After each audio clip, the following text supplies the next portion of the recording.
Bueno, te agradezco mucho poder acompañar este espacio. Es una breve entrevista. Son cinco preguntitas. Digamos que vamos a trabajarlas desde las pedagogías de la resistencia, que es tu trabajo. He estado siguiendo muy interesante.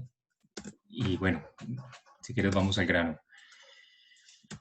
La primera pregunta, digamos, que es, ¿cuál consideras que es el mayor problema en la educación actual, en estos contextos de presencialidad digital? Porque virtualidad realmente no estamos en un escenario de virtualidad porque no fue planeado, los docentes no tienen los recursos, no tienen la formación, fue básicamente un copiar y pegar de la presencialidad a la virtualidad, no solamente en Colombia, sino que también en Brasil y en muchas otras regiones del mundo.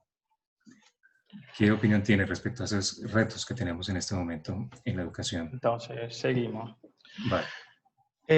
Yo creo que primero que responder a esto sin llevar en consideración los contextos, hay siempre un problema, que es ser de una forma o de otra un poco irresponsable por lo que pasa con los académicos. Entonces, te lo comento lo siguiente. Primero, creo que el peligro, que uno de los peligros, quizás lo más fuerte que estamos viviendo, es que estamos entregando sin ninguna reserva, sin ninguna aclaración a la gente que entrega y tampoco de la consecuencia de esto, nuestros datos más personales, desde los documentos, los números de nuestros documentos, el acceso a empresas privadas como Zoom, por ejemplo, que ha surgido inesperadamente en este momento, pero todas las otras, el Google Meets, Microsoft Teams y muchas otras, son tecnologías que muchas veces tienen protocolos con alguna fragilidad. Esto significa que por primera vez estamos, de hecho, dando acceso a empresas privadas, más de lo que ya hacíamos con los móviles, con los celulares. Ya lo hacíamos algo ahí, pero ahora estamos dando mucho más acceso. Estamos dando acceso, por ejemplo, a imágenes de nuestras casas, que cuando combinadas, cuando mezcladas con datos personales, con datos de ubicación y con datos de consumo, se da un tipo de poder a las empresas que nunca hemos dado. Y a muchas empresas de una forma que ahora, de una forma o de otra, hemos dado abertura para que nos miren, incluso en espacios que antes era imposible, como en el aula. El aula era un espacio del profesor y de los alumnos. Ahora no solo esto, yo doy al Microsoft la posibilidad de mirar la casa de un alumno, de saber cómo... Y eso está muy desarrollado. Yo tengo un amigo que trabaja con seguridad cibernética, profesor de la universidad, y nos dijo, ellos tienen cómo hacer una evaluación de su condición económica por las cosas que ven desde su casa. Entonces, esto todo estamos dando a esta gente, además de todos los datos que van con esto. Entonces, yo creo que uno de los efectos, y creo que sea un efecto casi incontornable, que es de que la pandemia y este momento de presencialidad mediada por tecnología ha producido un tipo de abertura que quizás no pudiera ocurrir en otros contextos de otra forma, ni tampoco quizás en 2020, quizás fuera una cosa que se pasaría en los 30 años más o quizás más tiempo. Pero la entrega completa de nuestros datos a empresas, yo creo que sea un dato que no se puede ignorar. El otro caso, yo creo que en este momento, es que ha desnudado en términos económicos todas las desigualdades sociales de la relación del ser humano con las tecnologías. Entonces, mira que ahora tenemos una cierta conciencia que no teníamos antes de la relación de la gente con las tecnologías, de la nivel de inserción de la gente con los medios tecnológicos, pero también tenemos una conciencia de la desigualdad. Y esta conciencia de la desigualdad no vino por una cuestión de fondo crítico, o sea, no estamos haciendo y pensando cómo solucionar ese problema. Nada. Estamos en verdad apenas solamente evidenciando los grandes abismos que hay entre las clases sociales y los grupos sociales en Colombia, entre los estratos, que significa y muchas veces tener más o menos acceso a la Internet o más o menos acceso de calidad. Por tanto, toda la idea de educación a distancia, educación remota, educación presencial mediada por tecnología y todo esto ha expuesto nuestras desigualdades en la inserción del derecho a la educación. O sea, el derecho a la educación está ahí, pero no está ahí para todos. O no está ahí para todos en el mismo, con las mismas condiciones. O sea, hay gente que, como diría George Orwell, tiene más derechos que otros. Hay un Sí, montón de otras cosas, pero no sé, así que sea denotado, pero ha preguntado de una, ya hablé de dos. me reí mucho. Yo no te veo porque yo te comentaba del Zoom.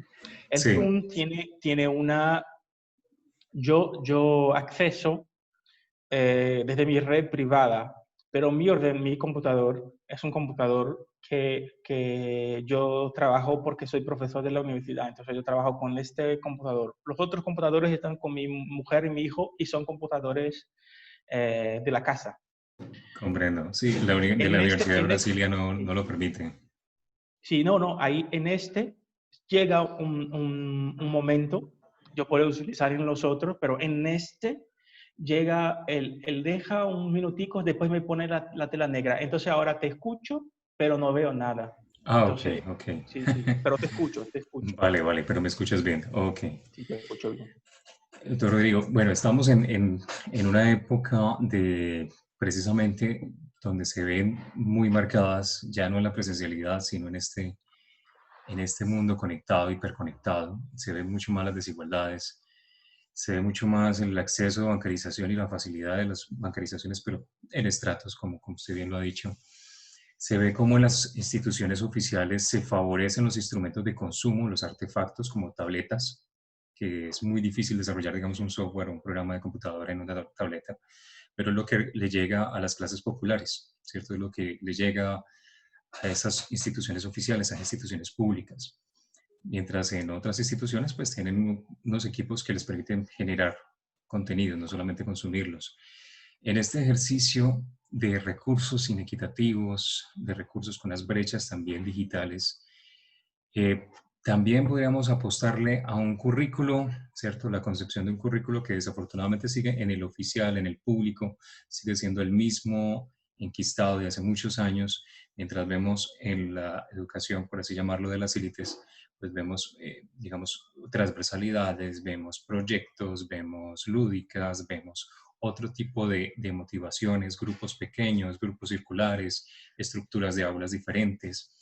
¿Cuál sería como desde también de esas epistemologías de la resistencia, cuál sería como una apuesta, y también por supuesto desde el pensamiento complejo, cómo sería una apuesta a un currículo? ¿Sería un currículo transversal o cómo pensaría usted del currículo?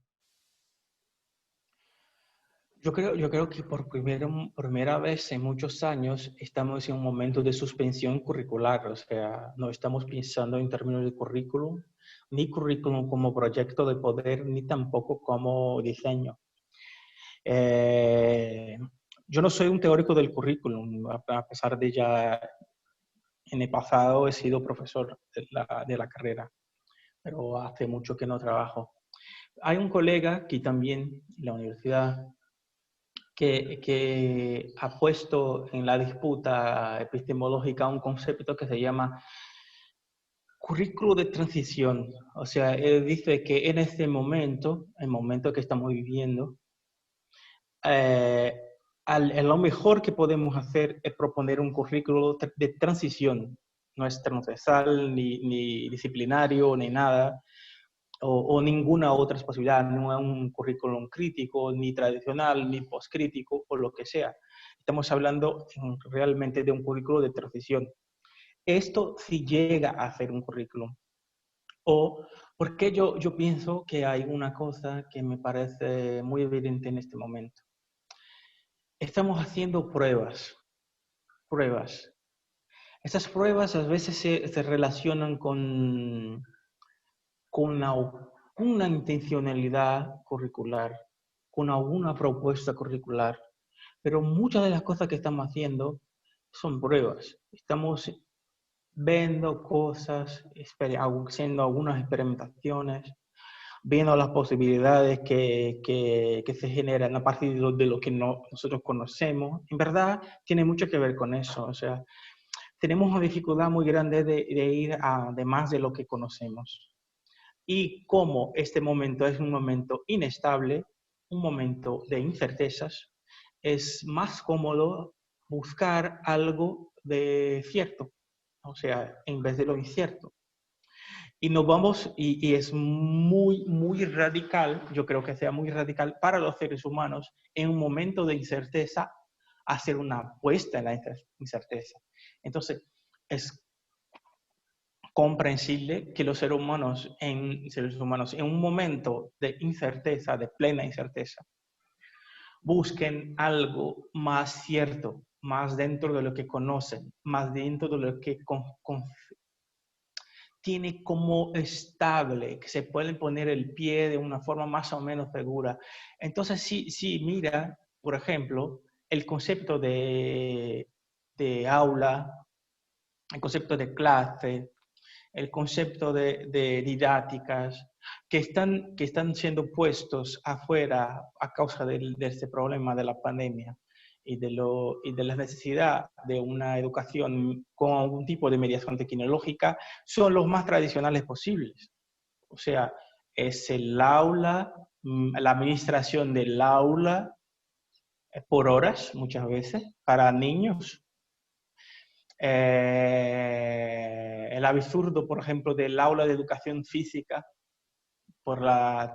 mediado por la tecnología, o otras cosas que estamos haciendo, pero todo dentro de una concepción muy tradicional, muy tradicionalista y también muy conservadora.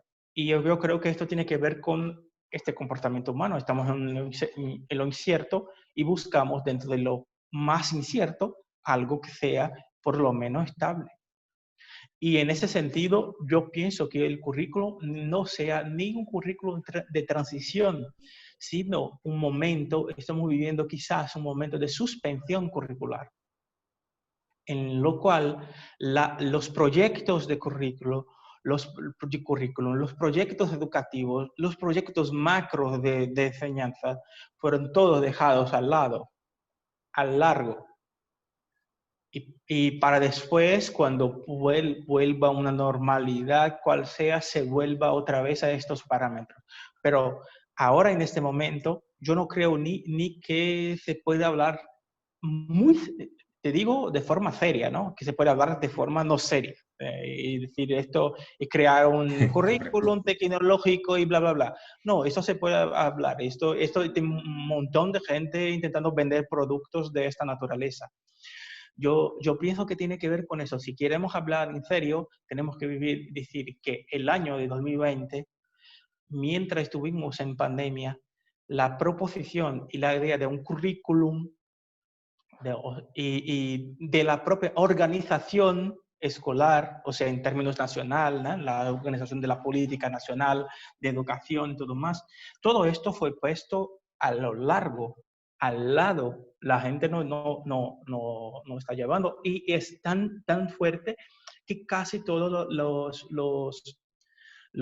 procesos de evaluación o fueron suspensos, o sea, no vamos a evaluar el año 2020, ya se habla de no evaluar el año 2021, o sea, muchos países están diciendo, el año 2020 vamos a evaluar con algún tipo de, hacer las evaluaciones del macro de educación, con algún tipo de,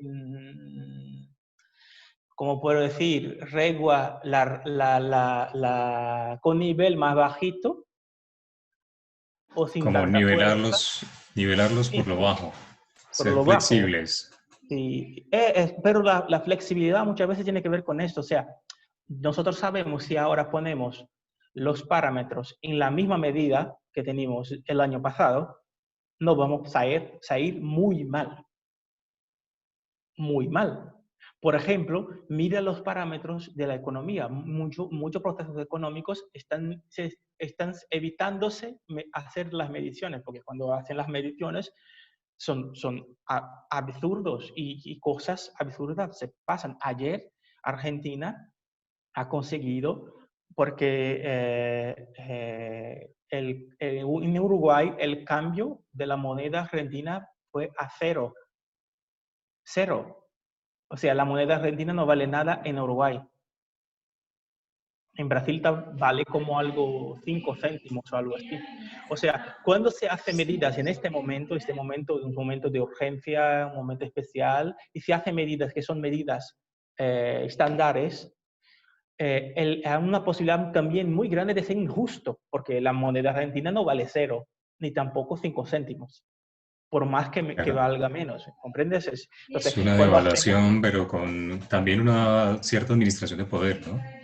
Es una forma de establecer Claro, poder. claro que sí, claro que sí, claro que sí. Esa era mi siguiente pregunta sobre la evaluación, pero te me has adelantado un poco.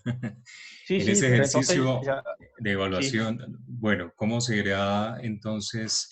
Bueno, no nivelemos por lo bajo, porque digamos que por la situación que vivimos en este 2020, pero proyectándonos a un efecto post pandemia, a un efecto por crisis, o sea, ya la educación no va a ser la misma.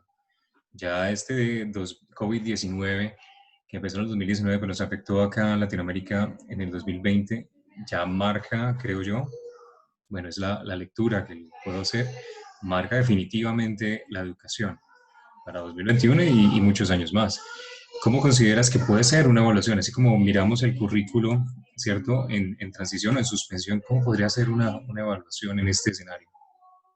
te lo comento. Hoy yo estoy hoy aquí con, con esta chaquetita y todo más. Muy Estaba en una elegante. reunión, porque estamos muy informales por muchas cosas. Pero estaba en una reunión con lo que va, una de las agencias, que es una de las agencias que financia el posgrado en Brasil, pero también es una de las agencias que evalúa el posgrado en Brasil, que se llama CAPES. Sería el equivalente de Polciencias, pero más concentrada en la cuestión de la formación de los doctores.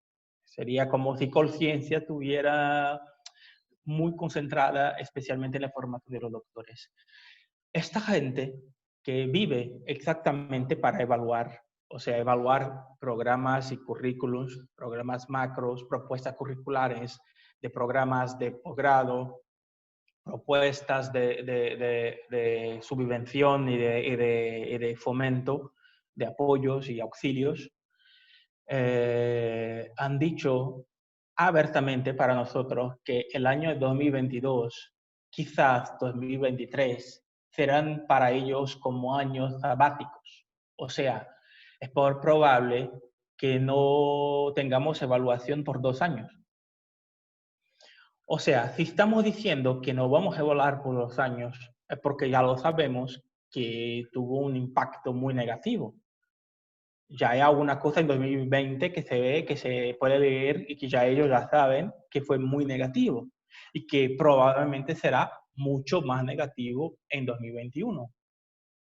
Se Yo estiman creo como que, una variación negativa en esa Sí, sí, probabilidad. sí. Claro. Sí, sí, sí. Y ellos ya saben y por esto ya están diciendo que quizás no vamos a evaluar. Y han dicho esto muy abiertamente. Dijeron, estamos en la siguiente situación. Tenemos miedo de hacer una evaluación del próximo año y quizás el siguiente y que se exponga de manera muy abierta un tipo de fragilidad y para un tipo de discurso que puede ser muy mal para el proceso de formación de los doctores y todo más. Entonces, quizás sea mejor no hacer la evaluación, porque este año ya vamos mal. Si este año ya vamos mal, el próximo sí, seguramente estaremos peor. Entonces, yo creo que los próximos años, no solamente en términos de evaluación, yo creo que pasaremos por algunos años. Yo creo que para los niños esto será un poco más fácilmente recuperable desde el punto de vista de la cuestión de la enseñanza-aprendizaje. O sea, lo que se espera de ellos y lo que ellos pueden responder en este contexto de enseñanza-aprendizaje. Hay algún déficit, algún retraso, pero no es así, como por decir, algo muy duro o muy profundo. Pero Digamos, no como lo para, marcan de pronto los comentarios digamos, desde las Naciones Unidas o la UNICEF, ¿cierto? Que en palabras de los directores hablan de una sí, generación ellos creo catastrófica, de que un serán. resultado terrible. Sí, sí, sí, pero yo no creo en esto. Si fuera así, te digo porque estamos en distintos momentos en el desarrollo de la oferta educativa en el mundo, ¿no? Entonces, no es así, no se tiene el mismo tipo de oferta educativa en el mundo. Entonces, los padrones por los cuales se movimenta muchas veces UNESCO y otras instituciones multilaterales son padrones que son muy distintos. Quizás lo miedo sea de que eh, las ofertas educativas y los procesos de enseñanza-aprendizaje de los alumnos de los países centrales del norte global quizás se aproximen un poco de los nuestros, porque nuestros alumnos ya son alumnos de la falta. Ellos ya viven sin tener acceso, sin Con una carencias, claro. fragilidad, con carencias, con cuestiones formativas. Entonces, me parece mucho más esto. Pero al mismo tiempo, sabemos que lo que probablemente va a impactar y muy duramente, yo creo que sea en muchas justificaciones para la propia educación como derecho. Yo creo que estamos en un momento crucial en lo cual muchas empresas, muchos gobiernos, muchos políticos empiezan a comprender quizás que este momento fue duro, fue difícil, pero las familias se han adaptado, las situaciones, los gastos, ¿no? Los presupuestos se convirtieron en algo menos costosos de lo que en la presencialidad y quizás dejar unos alumnos en casa no sea tan mal mientras otros van a la escuela. Y quizás con un poco de inversión tecnológica, que no es tan caro como mantener una escuela, los deje ahí.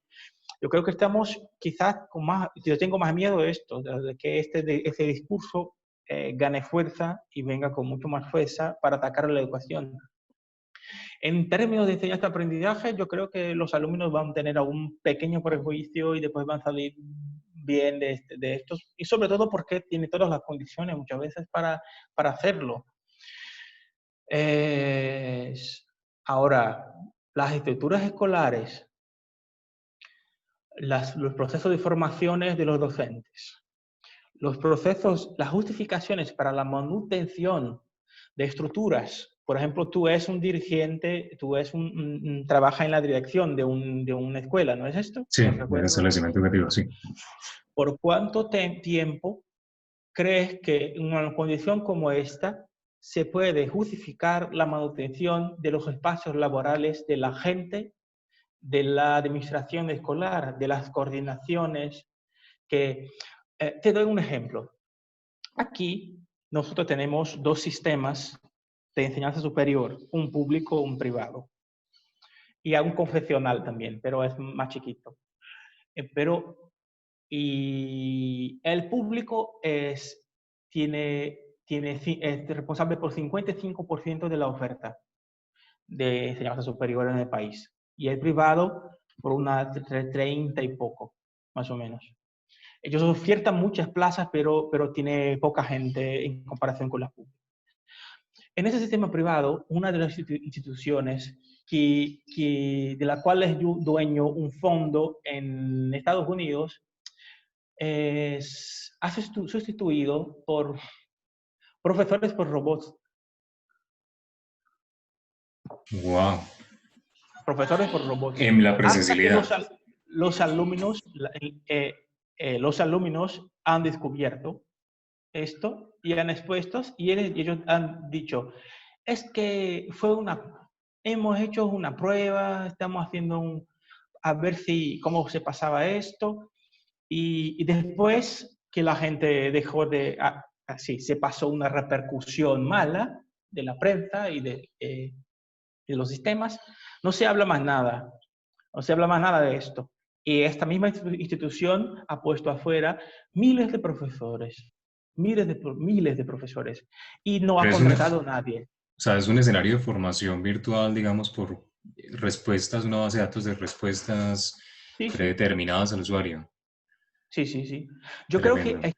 esté ahí quizás porque esto seduce mucho a los directivos, a la gente que está, a los políticos, a la gente que hace la gerencia de los contratos, a la gente que hace la gerencia de los... Imagina, el coste se reduce a casi nada. Cuando y la gente, y yo he visto por la repercusión, la gente por principio se pone mala, se pone mal. Oh no, qué absurdo. Después viene otras informaciones y la gente se olvida y la institución ha puesto afuera más de 3.000 profesores y han puesto robots.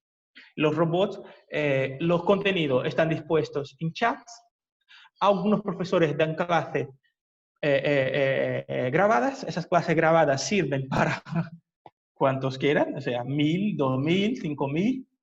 Y quien hace la mediación es un robot. O sea, ellos han bajado los costes.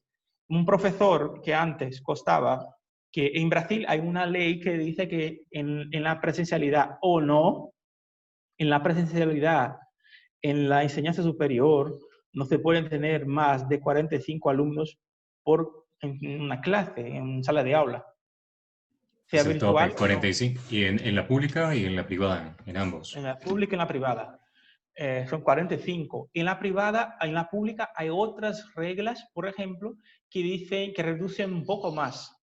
Por ejemplo, yo no puedo tener más que 35 si tengo dos cortes. Entonces, tengo dos, no puedo tener más que 35 en cada. Si tengo una sola, puedo tener 45, pero si tengo dos, no puedo. Pero no puedo llegar a 90 alumnos en un semestre. Solo puedo si yo quiero. Entonces, yo puedo autorizar que más gente adentre, pero de principio no me pueden ofertar esto. Yo tengo que autorizar más gente. Y en el posgrado, la oferta es de 12 alumnos. O sea, O sea, 12, la relación de 12 estudiantes a un docente, 12, sí, 12 a 12 a un 1. docente en una sala de aula. En una sala de aula. O sea, yo no puedo tener más. Yo si quiero tener más, yo tengo que autorizar. Ellos vienen, me piden y yo autorizo. Es un documento que yo lo hago diciendo, básicamente yo digo, yo me responsabilizo por estar poniendo uno más. Es mi responsabilidad. Pero esto, imagina ahora una institución privada está ahí burlando el sistema para meter 1.000, 1.500. Ellos hacen lo siguiente, la misma aula se replica en muchas salas con mismo profesor, los alumnos no se conocen, de ahí se pone el mismo robot para hacer la mediación. ¿Juan? Terrible, terrible este tipo de situaciones. Pues ya lo estamos viviendo hace unos años con ¿Tú me estás sistemas. grabando? ¿Me estás grabando? Sí, sí, sí, Dice, pero bueno, no me te ve veo. en el Ya no te video. veo. Sí, sí, sí, se salió aquí el video. Sí, no, el tema del Ok. video. Yo creo que tiene que ver con Zoom. Zoom va cayendo todo. Sí, sí, bueno, de todas maneras te agradezco muchísimo. Yo sé que tienes muchas ocupaciones. Te había pedido 10, 15 minuticos, llevamos casi media hora. No, Te no pasa agradezco nada. muchísimo, muchísimo tu tiempo, doctor Rodrigo Matos de Sousa, de la Universidad de Brasilia. No, pues hay tema para hablar mucho tiempo más, pero yo sé que estás Sí, haciendo sí, muchas sí. cosas a la vez. Te agradezco mucho y bueno, pues nada, un abrazo y bendiciones. Y muchísimas, Lo muchísimas mismo. gracias por permitirme este espacio. Un abrazo, Juan. Hasta luego, querido. Nos Hasta vemos. luego, que estés muy bien. Muchas gracias. Hasta luego. Chao, chao.